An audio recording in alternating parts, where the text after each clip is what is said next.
اعوذ باللہ من الشیطان الرجیم بسم اللہ الرحمن الرحیم و اور اقیم الصلاۃ اقیم قائم کیجئے، اقامہ یقیمو اس سے امر کا صیغہ ہے، امر کا لفظ ہے، اقیمی قائم کیجئے، الصلاۃ نماز، و اقیم الصلاۃ اور نماز قائم کیجئے، طرفی النہار، طرفی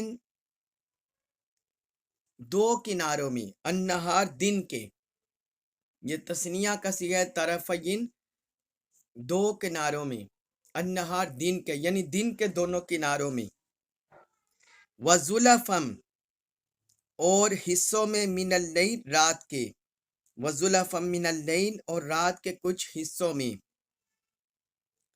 وَأَقِمِ الصَّلَاةَ طَرَفَيِ النَّهَارِ وَزُلَفًا مِّنَ اللَّيْلِ اور آپ دن کے دونوں کناروں میں اور رات کے کچھ حصوں میں نماز قائم کیجئے، اِنَّا بے شک الحسناتی نیکیاں، یذہبنا مٹا دیتی ہیں، السیئات برائیوں کو، ان الحسنات یذہبن السیئات بے شک نیکیاں برائیوں کو مٹا دیتی ہیں، ذالکا یہ ہے، ذکرہ نصیحت، للذاکرین نصیحت قبول کرنے والوں کے لیے، ذالکا ذکرہ للذاکرین یہ نصیحت ہے نصیحت قبول کرنے والوں کے لیے۔ اس آیت مبارکہ میں اللہ رب العزت نے نماز کے قائم کرنے کا حکم دیا ہے۔ اس آیت مبارکہ کا پچھلی آیتوں سے لنک اس طرح بنتا ہے کہ پچھلی آیت میں اللہ تعالی نے اپنے حبیب مکرم صلی اللہ علیہ وسلم کو حکم دیا کہ آپ استقامت اختیار کریں، استقامت کا حکم دیا۔ اب یہ ساتھ ہی اللہ تعالی نے یہاں نماز کا حکم دے دیا، تو اس کا مطلب ہے استقامت اور نماز کا آپس میں گہرا ربط ہے، گہرا تعلق ہے۔ استقامت کسی بھی بندے میں ثابت قدمی، استقامت اسی وقت آتی ہے جب اس میں صبر ہو تو استقامت آتی ہے، اور استقامت کی راہ میں صبر، آزمائشیں بھی آتی ہیں، مشکلات بھی آتی ہیں، تکالیف بھی آتی ہیں، دکھ بھی آتے ہیں، تو رب نے فرمایا ان کو کیسے فیس کرنا ہے، اس کا درس دیا اس آیت مبارکہ میں، کہ نیکیوں پر ثابت قدمی، اللہ اور اللہ کے رسول کی اطاعت پر ثابت قدمی، اقامت دین کی جد و جہد میں ثابت قدمی، استقامت، اس کے لیے ضرورت ہے نماز کی، کہ جتنی بھی استقامت کی راہ میں رکاوٹیں آئیں، مشکلات آئیں، تنگیاں آئیں، سختیاں آئیں، تکالیف آئیں، ان کو بندہ اللہ کی رضا کی خاطر جی لے۔ اور وہ کہاں سے ملتا ہے؟ یہ جو روحانی طاقت ہے، روحانی توانائی ہے، روحانی قوت ملتی ہے نماز سے۔ اس لیے اللہ رب العزت نے استقامت کے ساتھ جو اگلا حکم دیا، وَأَقِمِ الصَّلَاةَ اور نماز قائم کیجئے، آگے پھر اوقات کا ذکر کر دیا، طرفی النہار دن کے دو کناروں میں، وَزُلَفًا مِّنَ اللَّيْلِ اور رات کے کچھ حصوں میں، دن کے دونوں کناروں میں اور رات کے کچھ حصوں میں۔ اب یہ طرفی النہار دن کے دونوں کنارے، اس سے کیا مراد ہے؟ اس پر ائمہ کرام کے درمیان اختلاف ہے کہ دونوں کناروں سے کیا مراد ہے۔ دن کے دونوں کنارے یعنی دن کا بھی ابتدائی حصہ ہو اور دن کا آخری حصہ ہو، تو اس میں حضرت عبداللہ بن عباس رضی اللہ عنہما، حضرت حسن اور ابن زید نے کہا دن کے دو طرفوں سے مراد ہے فجر اور مغرب، اور امام ضحاک نے کہا کہ اس سے مراد ہے فجر اور نماز عصر، اور حضرت قتادہ کا بھی یہی قول ہے، یعنی اس بارے میں متعدد اقوال ہیں کہ اس سے مراد فجر اور مغرب ہے یا فجر اور عصر ہے۔ تو ان میں صحت کے جو زیادہ قریب ہے، جس کو ائمہ احناف بھی ترجیح دیتے ہیں، وہ اس سے مراد لیتے ہیں کہ دن کے دونوں کناروں سے مراد فجر اور نماز عصر ہے۔ نماز فجر اور نماز عصر۔ نماز فجر یہ دن کا ایک طرف ہے، یعنی جب طلوع شمس ہوتا ہے، سورج طلوع ہوتا ہے، تو دن کا ایک طرف ہے، دن کا ایک کرانہ ہے نماز فجر۔ اور نماز عصر یہ دن کا دوسرا طرف ہے کہ اس وقت سورج غروب ہوتا ہے، تو اس سے مراد ہے، طرف ثانی سے مراد ہے نماز عصر۔ یہ ائمہ احناف مراد لیتے ہیں۔ وہ کہتے ہیں کہ اس سے نماز مغرب اس لیے بھی مراد لینا جائز نہیں ہے کہ اللہ تعالیٰ نے یہاں رات کا ذکر نہیں کیا، رات کو وَزُلَفًا مِّنَ اللَّيْلِ اس کو علیحدہ کہہ کر ذکر کیا ہے کہ رات کے حصوں میں جب غروب آفتاب ہوتا ہے تو رات کا آغاز ہو جاتا ہے، تو اس کا علیحدہ وَزُلَفًا مِّنَ اللَّيْلِ میں ذکر ہو رہا ہے، لہذا طرفی النہار اس میں نماز فجر اور نماز عصر مراد ہے۔ اور آگے فرمایا وَزُلَفًا مِّنَ اللَّيْلِ اور رات کے کچھ حصوں میں، رات کے کچھ حصوں میں، تو اس سے جو ابتدائی رات بھی اس میں شامل ہو جاتی ہے، رات کا اگلا حصہ، درمیانہ حصہ بھی شامل ہو جاتا ہے، اور یہ یعنی صبح تک رات شامل ہو جاتی ہے۔ تو اس سے مراد جو ائمہ احناف مراد لیتے ہیں وَزُلَفًا مِّنَ اللَّيْلِ اور رات کے کچھ حصوں میں، وہ کہتے ہیں کہ اس سے مراد ہے نماز مغرب، نماز عشاء اور وتر۔ نماز مغرب، نماز عشاء اور وتر، اس سے یہ مراد لیتے ہیں ائمہ احناف۔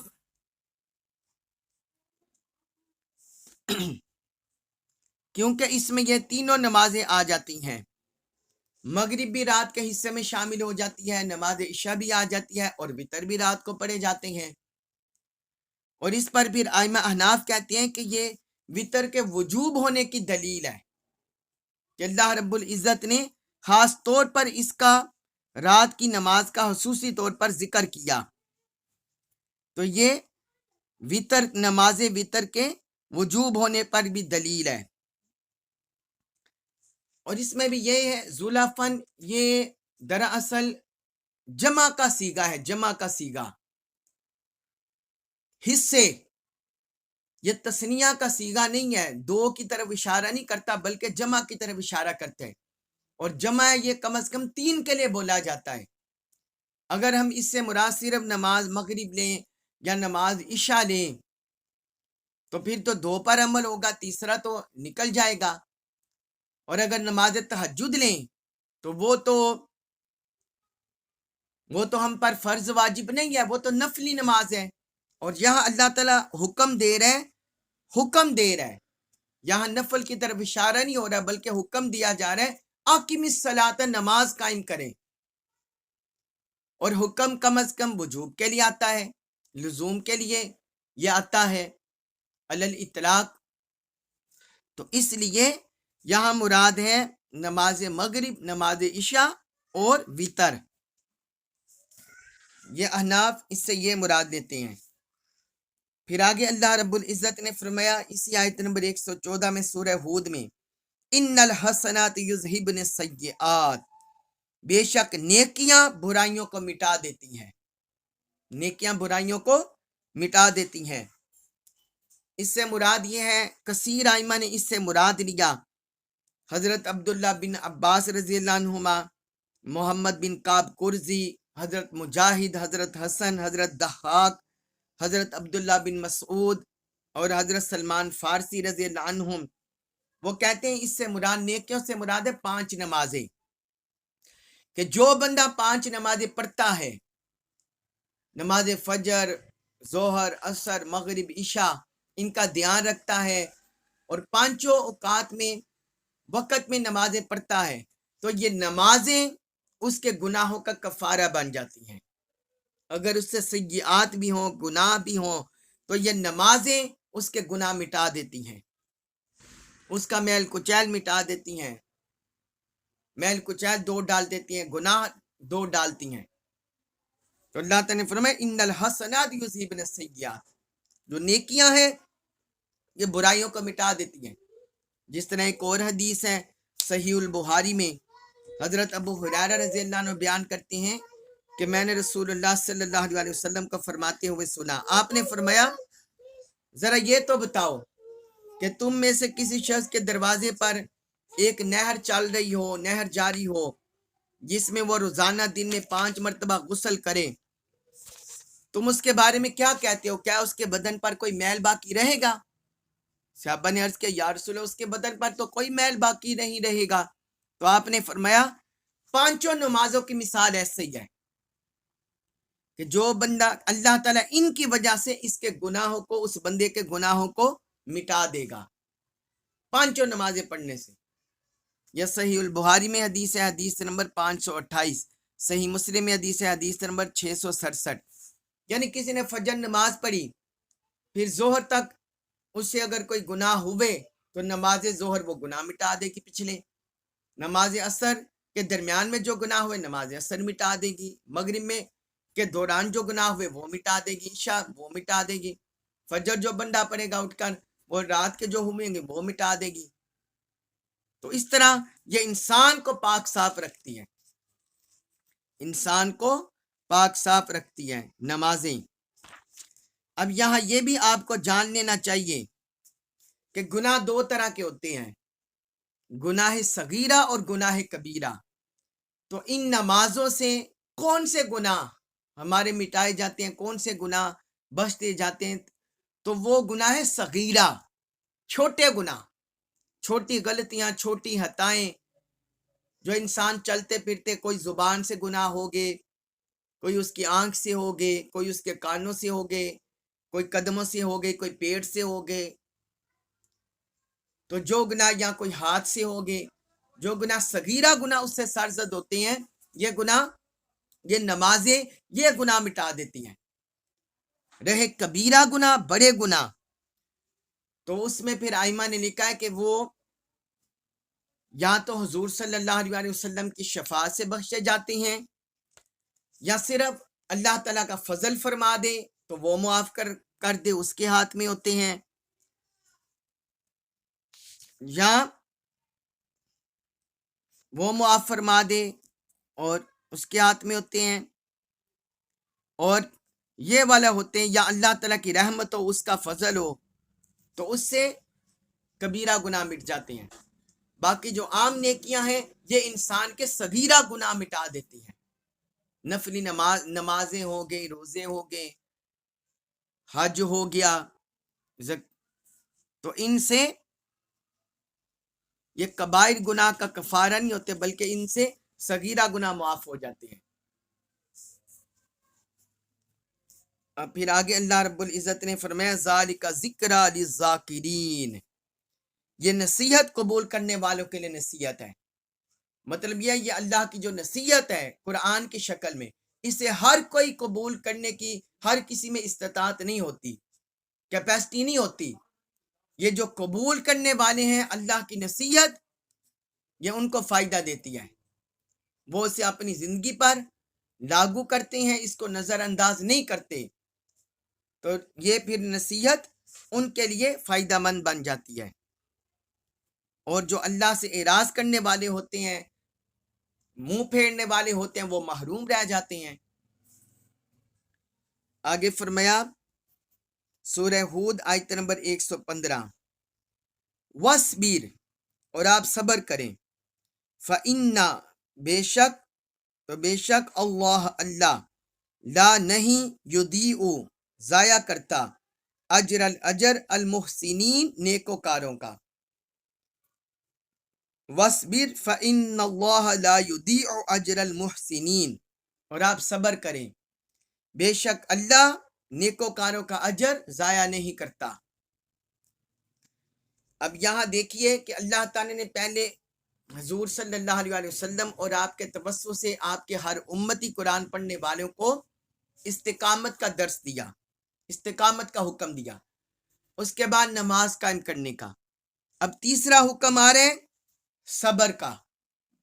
اب اس آیت مبارکہ میں صبر کا درس دیا جا رہا ہے، کیونکہ صبر کے بغیر نہ استقامت آتی ہے، نہ نماز میں ثابت قدمی نصیب ہوتی ہے، اور نہ اللہ کی مدد و نصرت ملتی ہے. ایک طرف بندہ نمازیں پڑھے اور دوسری طرف وہ شکوہ شکایت کرتا رہے، اللہ کی ناشکری کرتا رہے اور لوگوں کے آگے شکایتوں کے انبار لگا دے کہ میرا یہ حال ہو گیا، میرا یہ حال ہو گیا، مجھے کاروبار میں نقصان ہو گیا، میرے گھر بار میں نقصان ہو گیا، ہم بیمار ہو گئے، ہمیں یہ ہو گیا وہ ہو گیا. یعنی وہ شکوہ شکایت کرتا رہے، ناشکری کرتا رہے، تو پھر نماز کا جو روحانی فائدہ ثمر ہے وہ بھی حاصل نہیں ہوتا. جیسے اللہ کی رحمت حاصل ہونی ہوتی ہے وہ بھی نہیں ہوتی. ناشکری سے رب کی رحمت بھی پھر جاتی ہے. اس لیے اللہ تعالیٰ نے یہاں ساتھ صبر کا درس دیا ہے کہ جب مشقت تکلیف میں مبتلا ہو، سختی میں مبتلا ہو، بیماری میں مبتلا ہو، گھریلو حالات کی تنگی میں مبتلا ہو تو صبر کرو. صبر اور نماز سے ان احوال کا سامنا کرو. اس لیے یہاں ساتھ صبر کا درس دیا، وَاصْبِرْ کہ صبر کریں. فَإِنَّ اللَّهَ لَا يُضِيعُ، اور یہ صبر کا درس، صبر اور نماز کا اللہ تعالیٰ نے قرآن میں اور مقام پر بھی بیان فرمائے، صبر اور نماز کو جوڑا ہے. سورۃ البقرہ میں ایک مقام پر فرمایا یا ایھا الذین آمنوا استعینوا بالصبر والصلاۃ، اے ایمان والو تم صبر اور نماز کے ذریعے مدد چاہو. یعنی جب مشقت تکلیف سختی کوئی بیماری آئے تو اللہ کی بارگاہ میں نماز پڑھو اور اس مشقت تکلیف پر صبر کرو، اس مشقت تکلیف پر صبر کرو. اسی طرح سورۃ طٰہٰ آیت نمبر 132، اس میں اللہ تعالیٰ نے فرمایا وَأْمُرْ أَهْلَكَ بِالصَّلَاةِ وَاسْتَبِرْ عَلَيْهَا، آپ اپنے گھر والوں کو نماز کا حکم دیں اور اس کی مشقت پر صبر کریں. خود بھی جو اس پر مشقت آتی ہے فرمایا اس پر صبر کریں. سورۃ طٰہٰ آیت نمبر 132 میں تو اللہ تعالیٰ نے یہاں بھی صبر کا درس دیا کہ یہ جو مشرکوں کی طرف سے، کفار کی طرف سے، منافقوں کی طرف سے تنگی تکلیفیں آ رہی ہیں تو آپ صبر کریں. فَإِنَّ اللَّهَ لَا يُضِيعُ أَجْرَ الْمُحْسِنِينَ، بے شک اللہ نیکوکاروں کا اجر ضائع نہیں فرماتا. جو اللہ کے دین میں، اللہ کی راہ میں جد و جہد کرتا ہے، سٹرگل کرتا ہے، بالآخر اسے انعام ملتا ہے، رب کی طرف سے اجر ملتا ہے. اللہ تعالیٰ ضائع نہیں کرتا کسی کا بھی اجر، نیکوکاروں کا اجر. اس کے بعد ہے سورہ ہود آیت نمبر 116، اس میں ارشاد فرمایا فلولا، پس کیوں نہ، کانا ہوئے، من القرونی، امتوں میں، من قبلکم، من سے قبلی پہلے، کم تم سے، اولو بقیاتین صاحبان فضل و خرد، نیک لوگ. فلولا کان من القرون من قبلکم اولو بقیاتین، سو تم سے پہلے کی امتوں میں ایسے صاحبان فضل و خرد، صاحبان عقل و دانش کیوں نہ ہوئے، ینہونا، وہ روکتے، عن الفساد، فساد سے، فی الارض، زمین میں، ینہونا عن الفساد فی الارض، جو لوگوں کو زمین میں فساد انگیزی سے روکتے، الا، سوائے، قلیلاً، تھوڑے سے، ممن، ان میں سے، انجینا، ہم نے نجات دی، منہم، ان میں سے، الا قلیلاً ممن انجینا منہم، بجز ان میں سے تھوڑے سے لوگوں کے جنہیں ہم نے نجات دے دی. واتبع، اور پیروی کی، الذین، ان لوگوں نے، ظلموا، جنہوں نے ظلم کیا، ماں، اس کی، اس راستے کی، اترفو، عیش و عشرت میں پڑے ہوئے تھے، اترفو، عیش و عشرت میں، عیش و نشاط میں، فیہ، جس میں، واتبع الذین ظلموا ما اترفوا فیہ، اور ظالموں نے عیش و عشرت کے اس راستے کی پیروی کی جس میں وہ پڑے ہوئے تھے. وَقَانُوا اور وہ تھے مجرمین مجرم. وَقَانُوا مجرمین اور وہ عادی مجرم تھے. اور وہ عادی مجرم تھے. اب اس آیت مبارکہ میں اللہ رب العزت نے پچھلی قوموں پر عذاب کے دو سبب ذکر کیے ہیں. ٹو ریزن اور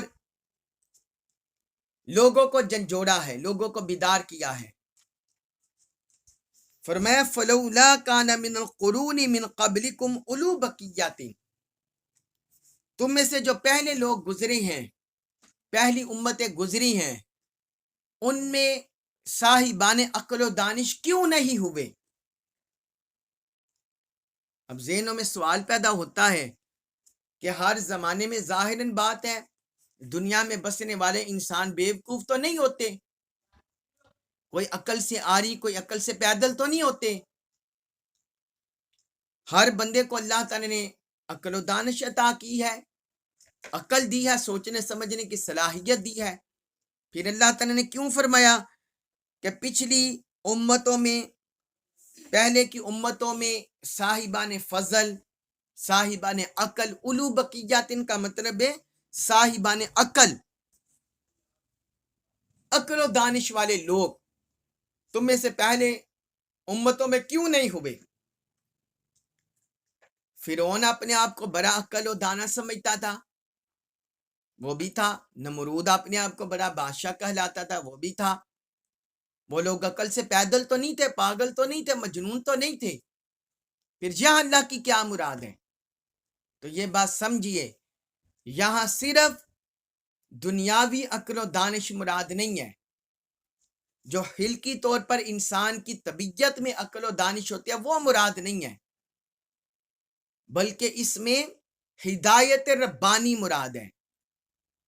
ہدایت ربانی، اللہ کی طرف سے ہدایت کا نور، معرفت کا نور، جو انسان کے اندر آخرت کی ترجیح پیدا کر دے، اللہ کی رضا پیدا کر دے، وہ مراد ہے.